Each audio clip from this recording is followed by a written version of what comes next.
अज़ान मिल्लत इस्लामी अस्सलामु अलैकुम रहमतुल्लाहि बरकातुहू। आज हम बात करेंगे घड़ी के ताल्लुक़ से कि घड़ी दाहिने हाथ पे पहनना चाहिए या बाएं हाथ पे पहनना चाहिए।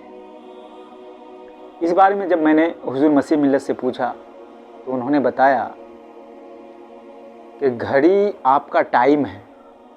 आप किसी भी चीज़ को, किसी भी काम को टाइम पे शुरू करते हैं, टाइम ही के हिसाब से आपकी ज़िंदगी का मामूल होता है। आप अपनी ज़िंदगी को टाइम ही के हिसाब से गुजारते हैं। तो टाइम आपका टाइम है। आप अपने टाइम को दाहिने हाथ पे रखना पसंद करेंगे या बाएं हाथ पे रखना पसंद करेंगे?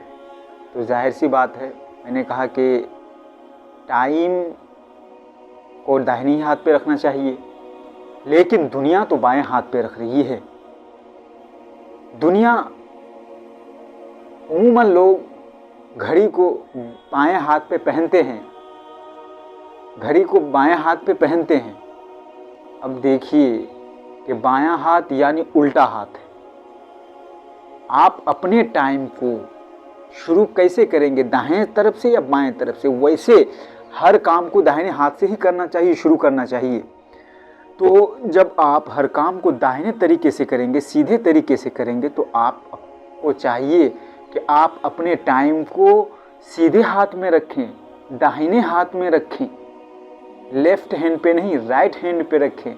हुज़ूर मसीह मिल्लत ने फरमाया, इसी वजह से घड़ी को बाएं हाथ पे पहनने के बजाय दाहिने हाथ पे पहनना चाहिए, ताकि आपका हर काम हर टाइम सही हो, दुरुस्त हो।